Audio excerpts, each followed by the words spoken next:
আগামী বাজেটে এই পদ্মা ব্যারাজ প্রকল্পের বিল পাশ হবে বলে জানিয়েছেন পানি সম্পদ মন্ত্রী শহীদ উদ্দিন চৌধুরী আনি। সকালে নির্বাচনী ইশতেহারে পানি, নদী, কৃষি অঙ্গীকার ও তার বাস্তবায়ন নিয়ে আলোচনা সভায় এসব কথা বলেন মন্ত্রী। বলেন, ঢাকার বাইরের পরিকল্পিত নগরী গড়ে তোলা হচ্ছে, ফলে মানুষ ঢাকামুখী হবে না।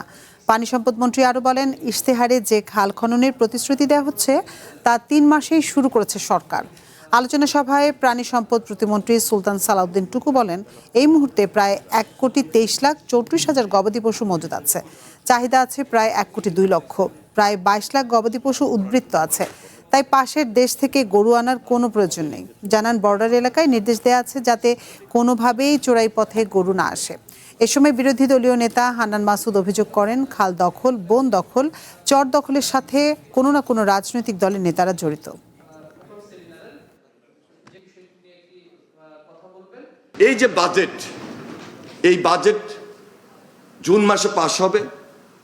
আগামী জুলাই থেকে তিস্তা মহাপরিকল্পনা এবং পদ্মা ব্যারেজ, আমাদের যেখানে বাংলাদেশের 3 ভাগের 1 ভাগ, যেখানে 7 কোটি মানুষের বসবাস, আজকে নতুন বাংলাদেশটাকে গঠন করার আমাদের যে পরিকল্পনা, যে জাগরণ নিয়ে আমরা এগিয়েছি, সেই দিকে আমরা কাজ শুরু করেছি।